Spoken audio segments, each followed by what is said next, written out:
नमस्ते। Hello everyone and welcome to profit by India. नहीं, don't worry, मैं गोवा या मालदीव्स के किसी बीच पे नहीं बैठा हूँ। मेरी ऐसी किस्मत कहाँ हमारे प्रधानमंत्री जैसी। लेकिन मैं तो खाली बैकग्राउंड एडजस्ट करके आपको ये बता रहा हूँ कि मार्केट में इस वक्त एफआईएस की सेलिंग बहुत जबरदस्त हो रही है। And see you can not blame them also, right? मतलब इस वक्त अगर बाजार में सेलिंग हावी है वो बेसिकली इसलिए because there is fear factor. अब एक खबर आती है कि Iran has allowed one ship to pass जिसका इंडियन फ्लैग था। फिर बाद में ऐसा पता चलता है कि नहीं नहीं, वो तो रूमर था। फिर बाद में पता चलता है कि हाँ, वो शिप पास होके मुंबई पोर्ट पे आ गई है। लेकिन ऐसा कुछ अनाउंस नहीं हुआ है कि Iran will allow all Indian ships. तो there is a lot of ambiguity. मतलब वॉर के टाइम में इंफॉर्मेशन एक्सचेंज इतना इंपॉर्टेंट होता है, और इस इंफॉर्मेशन में अभी बहुत एम्बिग्विटी है, यानी कंफ्यूजन है। तो कंफ्यूजन के टाइम में भाई जो बड़े इन्वेस्टर हैं जिनके लाखों करोड़ों आपके मार्केट में लगे हुए हैं हमारे देश में, वो देशभक्त तो है नहीं, किसी के सगे तो है नहीं, तो वो पैसा निकाल रहे हैं। By the way, FII holding in India today बेच बेच के is come at its lowest. DIIs and retail investor holding अब उसको चैलेंज कर रही है। फिर भी मार्केट में गिरावट है। अभी जो मार्केट में हो रहा है that is probably called as the final phase of capitulation, जिसमें वी कैन एक्सपेक्ट कि मार्केट एक लेवल से बाउंस बैक कर जाएगा। लेकिन एक राउंड ऑफ पैनिक सेलिंग अभी बाकी है दोस्त, क्योंकि आज हमने जो खबर सुनी regarding the so called war in the middle east कि इसराइल ने ईरान के न्यूक्लियर रिएक्टर्स पे अटैक करने की कोशिश की है और अटैक किया भी है शायद। अब वो एस्केलेट करने का ये लोग दोनों इसराइल एंड यूएसए मौका दे रहे हैं ईरान को। एक तरफ बैक चैनल पे बातें हो रही है सीज फायर की। ईरान ने कंडीशन रखे हैं, 3 कंडीशन सीज फायर के। उसमें से एक कंडीशन ये है कि जितना ईरान में तबाही मची है वो खर्चा यूएस पे करे, यूएस और इसराइल पे करे। अब वो लोग भी बहुत चतुर, मतलब दिमाग लगा के चतुर बन के ये खेल खेल रहे, क्योंकि आपने उनके घर में घुस के उनके सुप्रीम लीडर को मार दिया। तो कोई भी नेशन जो बिखरने के कगार पे है, देव गॉट नथिंग टू लूज। आप मेरी एक बात याद रखो, जिस इंसान के मन से मौत का खौफ निकल जाए या मरने का डर निकल जाए, जिस कंट्री के मन से निकल जाए कि हमारा तो सब कुछ लुट गया है, वो तो तबाही मचाने के इरादे से ही उतरेंगे ना। That's what Iran is doing. और मैंने आपको वॉर के डे वन में जो लाइव सेशन था तभी कहा था, this country is used to fighting wars for 7-8 years. We have seen that during the Gulf War, जिसमें उनको पता है वो हारने वाले हैं, लेकिन हम तो डूबेंगे, तुम्हें भी ले डूबेंगे जालिम, सनम नहीं, जालिम। तो वो वाला हिसाब है कि वो लेके डूबेंगे। And if you see what they've done with Dubai, Dubai डूबना वैसे भी वो राइम करता है, पूरी इकोनॉमी गल्फ की वो लोग लेके डूब रहे हैं। इससे अगर हमारा इंडिया के पर्सपेक्टिव से क्या है, हमारा भाई स्ट्रेट ऑफ हॉर्मोस है वो खोल दो।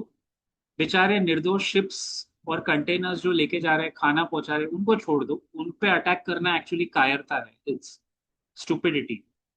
तो अगर बेटर सेंस प्रिवेल किया और अगर उनको छोड़ दिया गया तो वो हमारे लिए बहुत अच्छी बात हो जाएगी। आई थिंक मार्केट्स ने आज वो डिस्काउंट करने की कोशिश की है दोस्तों, लेकिन फिर भी मार्केट में कहीं ना कहीं वो फियर फैक्टर है, विच इज नॉर्मल। हमने कोविड के टाइम पे भी ये देखा था, एक रैली आती थी, फिर कहीं से रूमर आता था, कोविड का न्यू वेव आ गया और मार्केट ऐसे पटक जाता था। तो अब लेकिन what I am trying to say today, main focal point is from a behavioural finance perspective. You know, ये अभी जो हम फाइनेंशियल इन्वेस्टमेंट्स और वगैरह की बातें करेंगे, this is more of a behavioural test. इस वक्त बहुत सारे निवेशक, हमने कोविड में भी देखा था और ये आपको दोबारा एक चांस मिल रहा है दिस फॉल। इसको हल्के में मत लीजिए। This is almost mirroring the Covid kind of panic.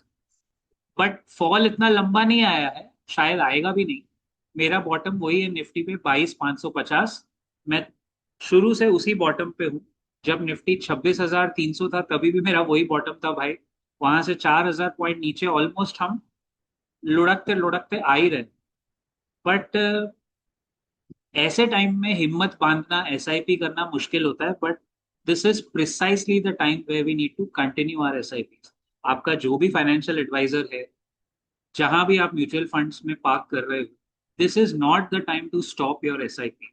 ये भर भर के एस आई पी कंटिन्यू करने का टाइम। और उसका रीजन है, आपके सामने क्लियर प्रेसिडेंट है। कोविड की गिरावट में जितने लोगों ने कंटिन्यू किया या कुछ भी नहीं किया, चुपचाप बैठे रहे, ना बाय किया ना सेल किया, that is also a good strategy. अगर आपका पोर्टफोलियो गिर रहा है, पड़ रहा है, that is notional loss. Loss book करने की जरूरत नहीं है अनलेस आपके स्टॉक्स ही घटिया है। अगर आप लो क्वालिटी और बुरे स्टॉक्स लेके बैठे हो तो फिर लफड़ा होएगा। लेकिन अगर आपके स्टॉक्स अच्छे हैं, अब जैसे H D F C bank इतना डाउन है या बजाज फाइनेंस इतना डाउन है, ये बार बार जस्ट एन एग्जाम्पल, ये कोई बाय या सेल रिकमेंडेशन नहीं है। We won't probably get these prices very often, जो कोविड के टाइम पे भी हमें मिले थे। अब दोबारा एक मौका मिल रहा है, we might not get these prices very often, मैं ऑनेस्टली आपको बोल रहा हूँ। सो और भी डाउन हो सकता है। लेकिन एक इंटरेस्टिंग चीज हो रही है कि सेक्टर स्पेसिफिक, आपको याद है ये साल जब शुरू हुआ था, I had on this channel marked out 3-4 sectors. Solar, renewables, उसमें एक बहुत इंपॉर्टेंट सेक्टर था जो हर एआई का बैकबोन है। हर AI sector, AI industry, AI company, AI real estate का बैकबोन है पावर। आज पावर और एनर्जी सेक्टर में एक तरफ एलपीजी की किल्लत की न्यूज हम सुन रहे हैं, बट दूसरी तरफ जो कोल जनरेटेड पावर है उस सेक्टर में आज मोमेंटम था। And most of the power stocks का ये पूरा साल उनका है, क्योंकि आपका बैकबोन है पावर। इंडिया का पावर कंजम्पशन बढ़ रहा है, और जिस तरह गर्मी हो रही है, हीट वेव, दुनिया मतलब इंडिया में हीट वेव जैसे बढ़ रहा है। मुंबई में we had the hottest March in the last many years. Yesterday 10th March, 11th March were the hottest, one of the hottest। 40 degree पार होता है, लेकिन जून में हुआ है मुंबई में, बारिश के बहुत पहले हुआ है, मई में हुआ है, मार्च में नहीं हुआ है। मार्च में तो हम लोग गर्मियों में जस्ट उठते हैं और थोड़ा वो बोलते हैं ना, कलिंगड़ वाटरमेलन खाना शुरू होता है थोड़ा थोड़ा करके।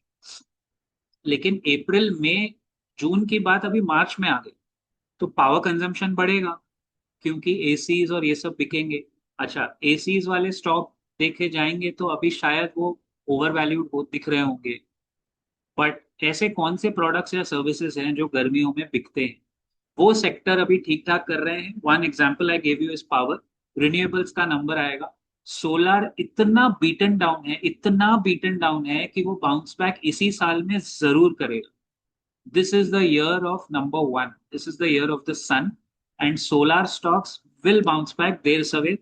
लेकिन उनको पकड़ने के लिए ना उनका लेवल हाथ में आना चाहिए। एक अच्छा है कि वो बीटन डाउन है, लेकिन सोलार को भी प्ले करने का एक तरीका है। You can not buy all the stocks, you need to buy जो बिजनेस आपको समझ में आता है। हमेशा स्टॉक्स वो खरीदें, चाहे आप पोजिशनल ट्रेड करो या चाहे उसको रखो 1-2 साल। स्टॉक्स हमेशा वो बाय करो दोस्तों, जो आपको लगता है कि भाई I understand that business.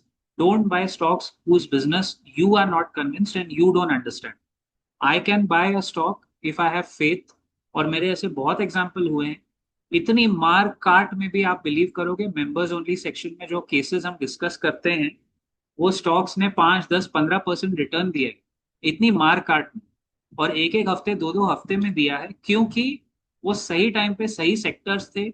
और हमारा फंडा, मेरा बहुत क्लियर है, stocks are just for positional trade, जिसमें आप सेफ्टी देखो, क्वालिटी देखो, और निकालो अपना पैसा, रोलिंग में रखो। वेल्थ क्रिएशन करने के लिए एसआईपी, म्यूचुअल फंड से बेटर और कुछ नहीं है मेरे भाई, क्योंकि सारा पैसा उधर जा रहा है, सारा दान धर्म उधर हो रहा है।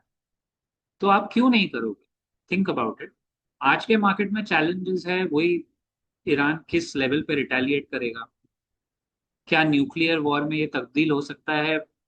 विजडम आपको यही बोलेगा नहीं होना चाहिए। लेकिन मार्केट में ना एक कहावत बहुत चलती है, hope is not a strategy. अगर आप होप कर रहे हो कि ऐसा होगा, that is not a strategy. You have to be prepared for both sides.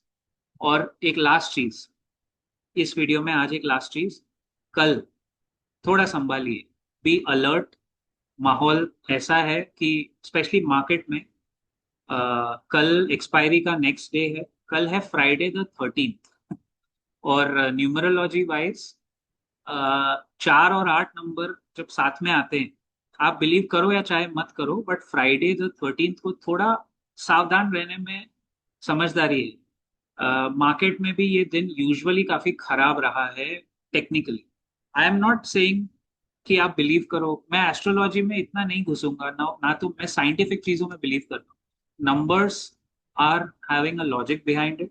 तो मेरा कहना था कि कल हो सकता है मार्केट में एक जबरदस्त बाउंस बैक आ जाए, लेकिन जिस तरह मैं एफआई के सेलिंग के नंबर्स देख रहा हूँ और कल हफ्ते का आखिरी दिन है, तो ये कोविड टाइम्स या वॉर टाइम्स या ऐसे अफरा तफरी वाले मार्केट में जो last trading day of the week होता है ना, उसमें अक्सर लोग पोजीशन वाइंड अप करते हैं। कल आया फ्राइडे द 13 और वो डेट का कंपाउंड टोटल आ रहा है 8 नंबर, यानी 4 और 8, which is Uranus and Saturn, यानी राहु और शनि दोनों साथ में आ रहा है। इसको काफी घातक माना जाता है, रेयर कॉम्बो होता है, और फ्राइडे द 13 पे अगर ये आए तो हमें बस कुछ नहीं, अलर्ट रहिए, पोजीशन लाइट रखिए। मांगता है तो एक दिन गुजर जाने दीजिए, फिर मंडे 16 तारीख को देख लेंगे। ये उस तरह का दिन है। Thank you so much. Let's hope better sense prevails और वॉर रुक जाए। अभी जो भी खबरें आ रही है स्ट्रेट ऑफ हॉर्मुज, इंडिया के लिए इतना याद रखो, अगर हमारे लिए स्ट्रेट ऑफ हॉर्मुज खुल गया, अगर ये खबर सच्ची है, देन वी आर ओके, फिर वॉर चलता रहेगा और वो एक और दूसरा लंबा वॉर हो जाएगा। लेकिन हमारे जब तक ऑयल पे इफेक्ट नहीं होगा, इंडिया को कोई प्रॉब्लम नहीं। इंडिया का only problem is LPG, CNG and crude oil. अगर हम क्रूड सप्लाई मैनेज कर पाए और पब्लिक के इन्वेस्टर्स के मन से ये डर हट गया, फॉरेन इन्वेस्टर्स, की इंडिया को क्रूड मिलता है, रशिया से मिल रहा है, यहाँ से मिल रहा है, then I think strait of Hormuz अगर इंडियन फ्लैग को देख के खुल रहा है, तो आई थिंक हमारा मार्केट का डर तो निकल जाएगा वहां से। मार्केट प्रेशर में रह सकता है, लेकिन फिर वो गिरावट वाला, वो पैनिक सेलिंग वाला डर निकल जाएगा, बिकॉज हमारा बेसिक जान अटकी हुई है crude oil. Thank you so much for being such a wonderful audience always. Keep your comments flowing in. जय हिंद, जय महाराष्ट्र।